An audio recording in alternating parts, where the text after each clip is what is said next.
Did I get any on me? Okay, I've done about half the depth of our cut there because it was going to be such a deep cut. I didn't want everything getting away from me and just ruining my day and most of my life. So now I'm going to lower it again. And what you want to do whenever you're setting this router depth on that, you don't want to go the full depth of your block. You don't want to make your cut any deeper, is what I'm saying, than the thickness of your block. You actually want your cut just a little shallower so that when you put your inlay in, it's setting up higher, and then you can just finish that off with the grinder or the sander or whatever you got, or a plane, and it makes it look like magic. So I'm going to drop that bit in about right there at that depth and try not to get anything more on me.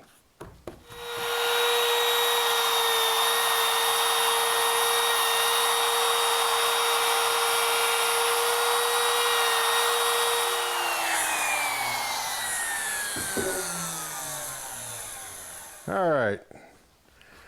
Okay, I'm over here now, and got to clean up the corners of our mortise here for our inlay. I'm a big believer in sharp chisels and sharp tools, and I don't care what kind of wood you're working on, if it's oak, which is very hard, or if it's the cedar, which is relatively soft. If you got a hammer out and you're beating on the chisel to make the cut, then you are doing something wrong with your sharpening, because you ought to be able to just slice off little bits with almost no effort whatsoever. Oh, that's so nice. I don't know if it'll shave or not. Oh!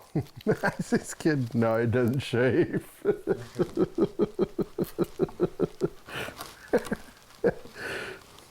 Little chisel humor there.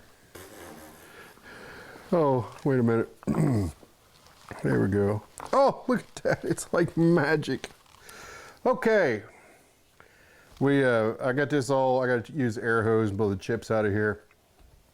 At your bottom edge of your Dutchman inlay, you want to bevel it just a little bit, because there's no way on the planet that this tiny little edge is going to pair up perfectly with this edge around the bottom of there. So what I like to do is just take the chisel in one hand and just pare off a little tiny sliver of that inlay. Curl it off of there. Right there. You're like a little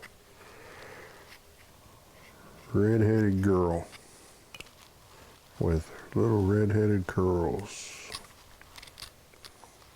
Oh, that's going to be so nice in there. It's just like magic.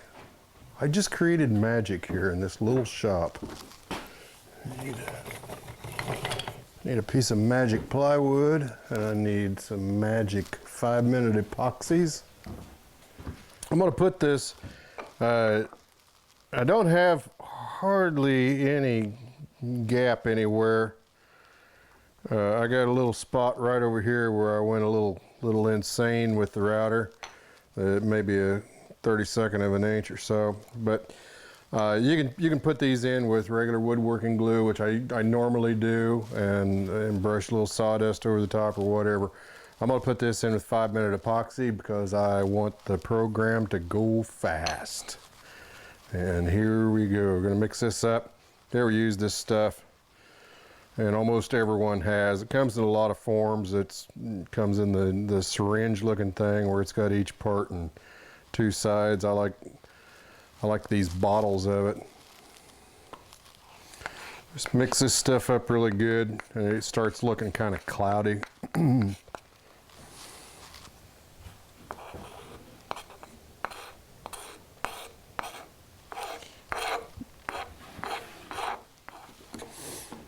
Try to get it up on the sides pretty good. It's gonna, I've got enough excess in there that it's gonna squeeze out some, so it'll work itself up. I'm gonna put a clamp on it.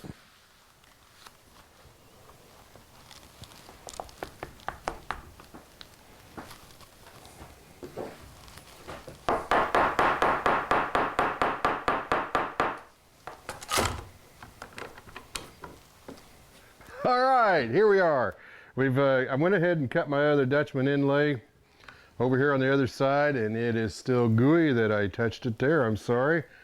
This one is dried now, and I'm going to take the grinder and I'm just going to kind of knock the top off of it. Like I said, you could use a plane if you're so inclined or whatever. I'm more inclined to do it pretty quickly, so I'm just going to knock that down with the grinder a little bit, and then I'm going to use the sander on it to flush it up real nice.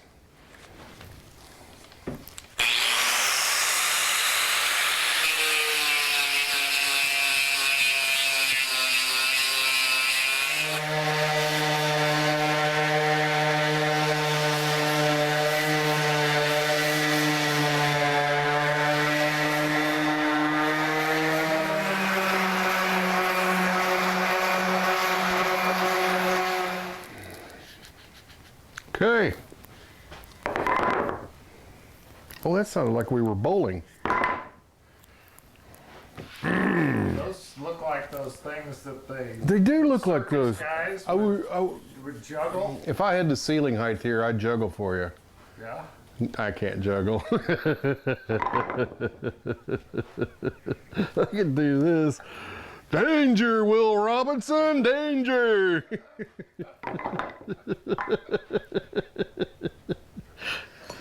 Okay, I've got to do the next step on this is I'm going to be drilling the holes for the tenons on our legs through the seat. And I'll have to set up the geometry on that where they're going to sit, because obviously they're not going to sit straight up and down. They need to be splayed out just a little bit. Splayed. They need to be splayed out just a little bit. One problem that we've got here is our seat, or our top here, is deeper than our bit is long. So that creates a little bit of a problem on going all the way through, which is, we want to go all the way through so I can do a split tenon up at the top. I want that to show, and it makes the stool more sturdy and everything too. But mostly it's a feature that I want people to see and show on the top side. So what I've got, my tenons here are 1.5 inches in diameter. I've got my 1.5 inch bit here that I'm going to be drilling the tenon hole with. And I've got to countersink with a larger bit. I'm going to have to go straight down in here to a certain degree. I'll probably go into it about 3/4 of an inch to 1 inch deep. Probably go into it about 1 inch deep, and then I'll drill the holes for the actual tenons with this. That's going to, this countersink hole that I'm doing here is going to let the chuck on my drill press actually go down into it far enough that this short shank bit will work.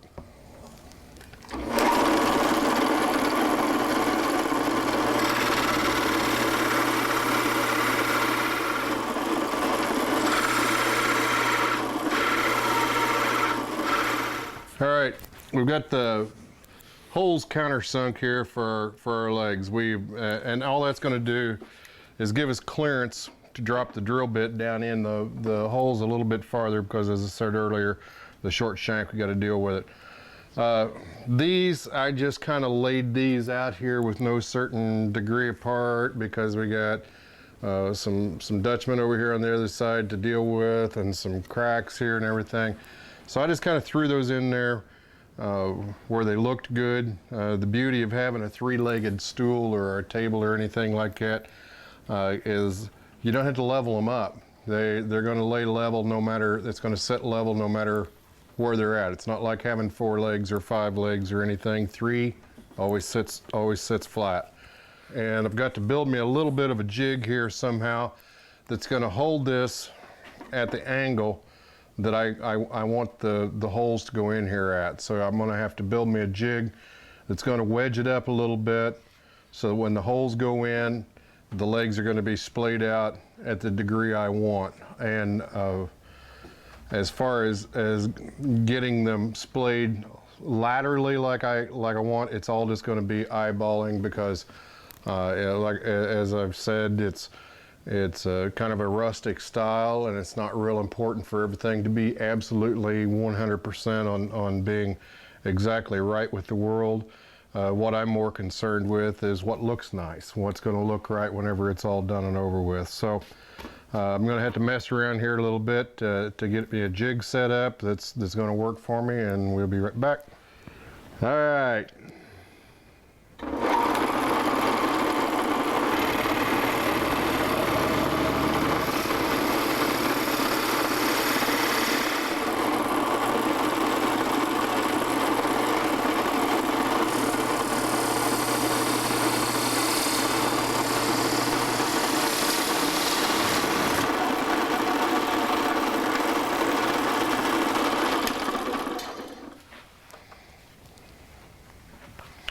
Well, we'll see how this turned out. It's kind of like a big mystery.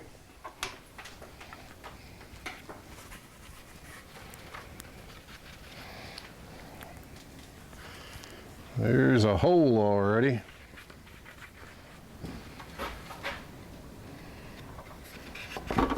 Oh yeah. Ha! I love it when a plan comes together.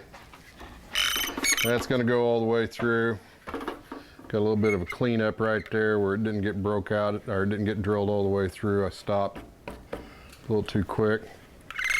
I may put it back on there and go on through that, but that is just about exactly where I wanted to end up for an angle.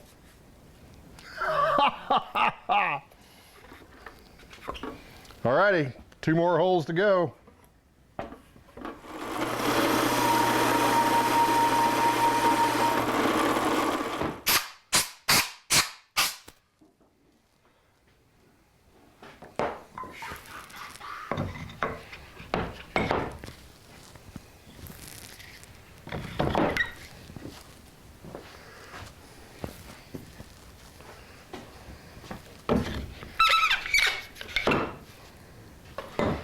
Oh.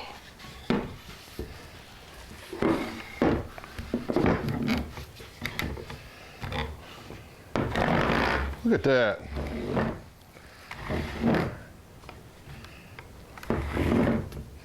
That's handy as a pocket in a shirt. I'll be gall dang.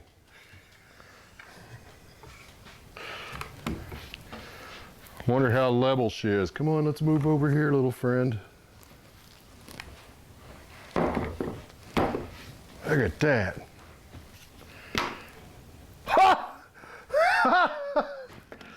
Tom, can you zoom in on this bubble right here? I want you to, can you like get right in there on that bubble? I can get right in. Can you look at that? Look, I want you, look. You see it? See that? That's called pure luck right there, buddy. Right there. There's 3 ways you got to turn that level. I don't want to turn it 3 ways though, Tom. I'm going to do 3. Yeah, right about right there. Still good. Still good. Still good. Right there. Okay. So. That's when you drop the microphone. Boom. Leaves the stage.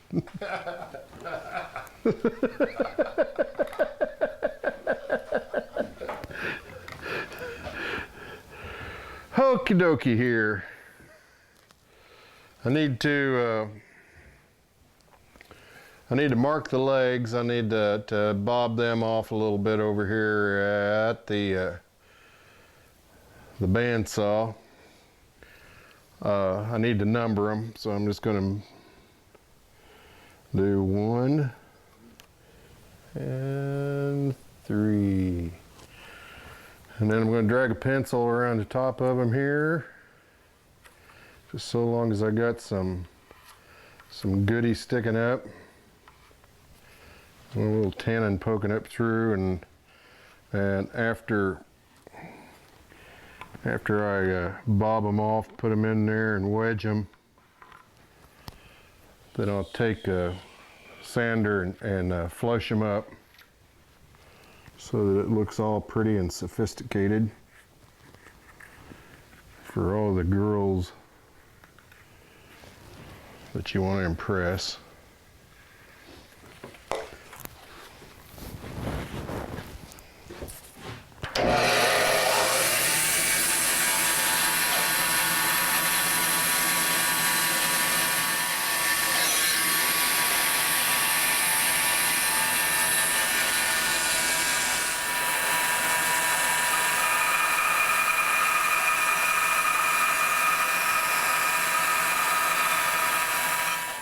I've bobbed these off now. I marked them, you saw, and I went ahead and slotted these.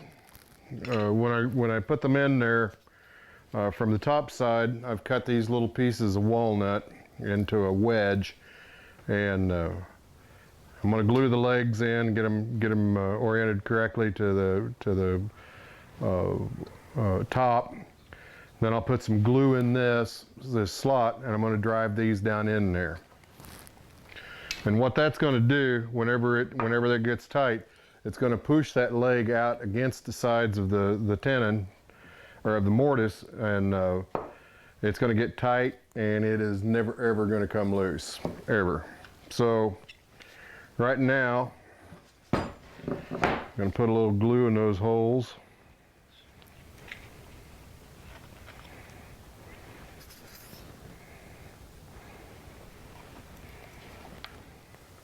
Let's do this one more time, just for show. Okay. Alrighty, we are going to put some glue down there in the hole, and I'm going to put some glue on the little wedges.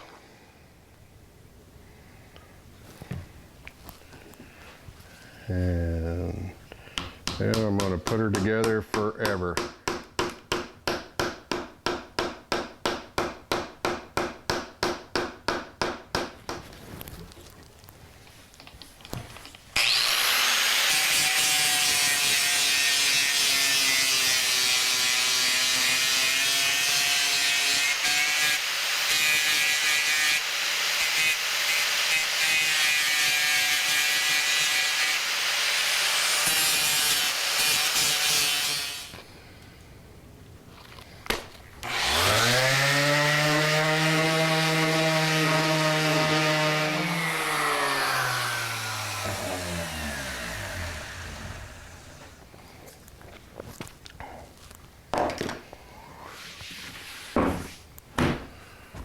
Well, there we are. We've sanded it off. We got it all smoothed down and everything. You can see our tenons.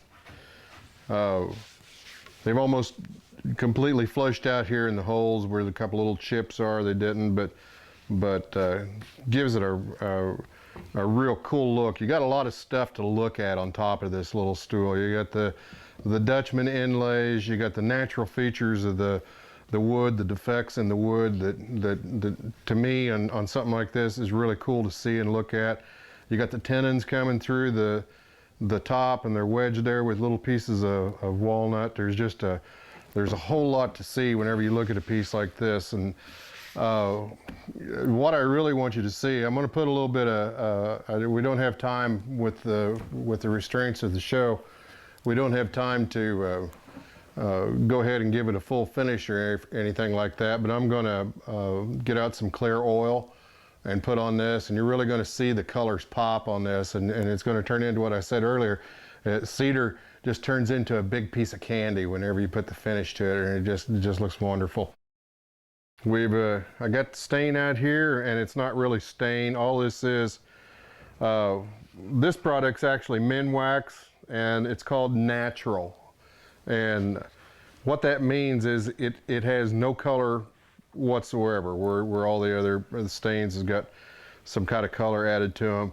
All this is just an oil that dries, and and it's not a finish. It says finish on the can, and it's not.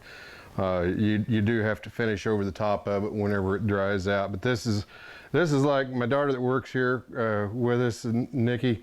This is her favorite part. She wants to always do the color at. She wants to put the stain on and do the natural finish, because this is like it. Look at that.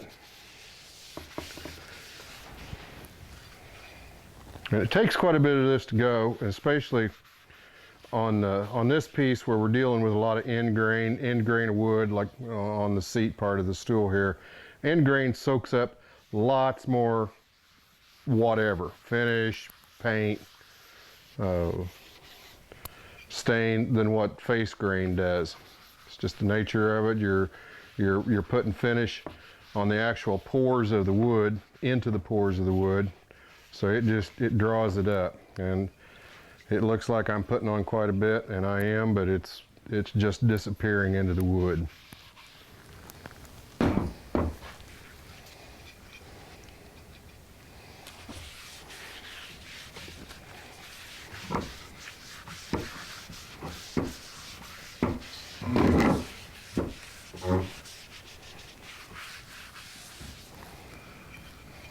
Those inlays look nice. They were the cedar in that limb wood was really dense, had a lot darker color, or a lot brighter color, I guess is the word I want. You see, traditionally, I think most people probably use a brush to put their stain on and everything, and I'm obviously not that guy. I like to use a rag. Let you work it into the grain a little bit more. Just wiping off the excess here, anything that's dripped and ran, and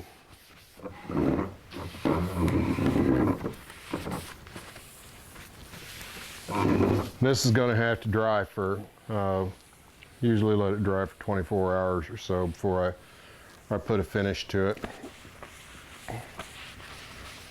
Well, that's kind of how we wound up on this today.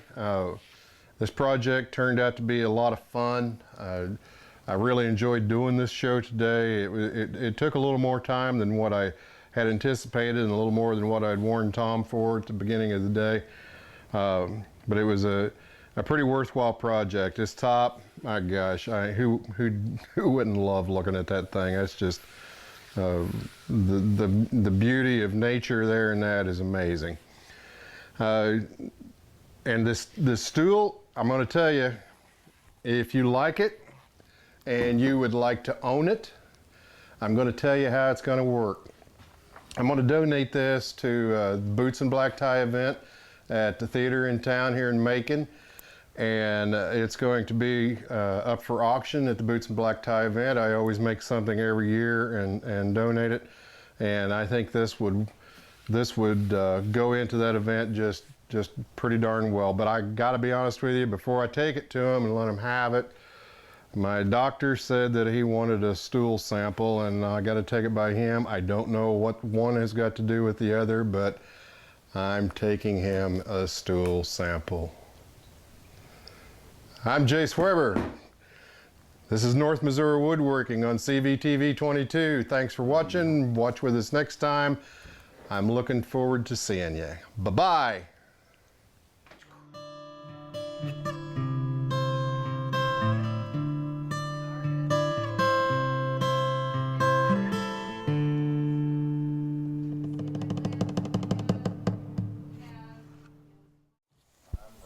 Recording, and you're such a handsome man. I am so handsome. I.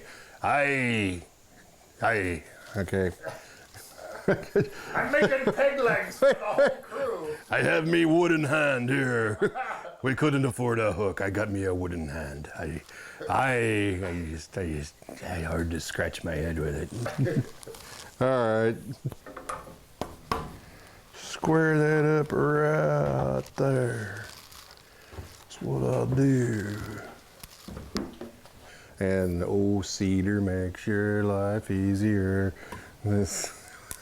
All right, later.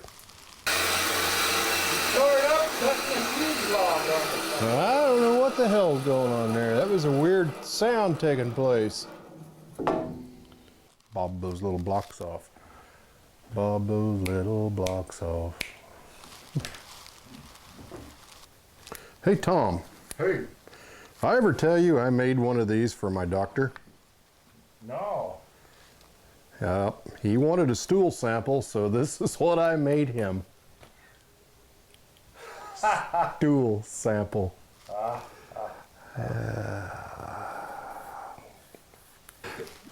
don't know. This quit. Uh-oh.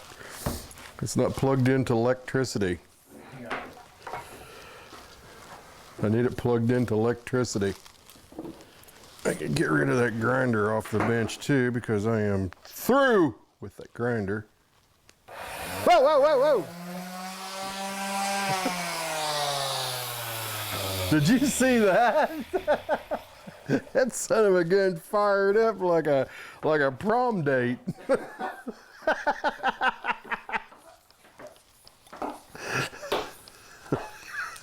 Like a prom date.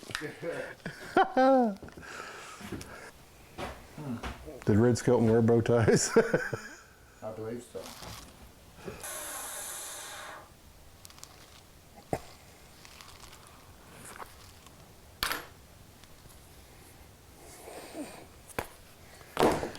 Alrighty.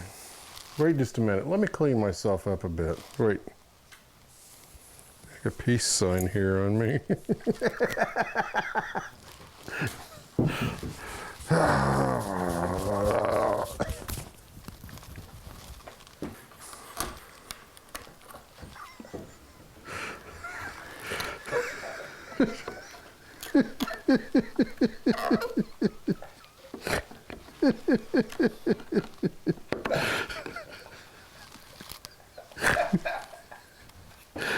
Oh my Lord. Sound? Yep. Good. Pretty good sound. Si, senor. We're rolling. And after lunch, take one in 3, 2. Oh, this is just like a reality show, isn't it? Yeah, I don't know. We're on a real time schedule here, and I don't know if we're going to be able to make it before people all get here. So, Tom, just wish us well, and if the damn crew would get here, it'd sure help things out.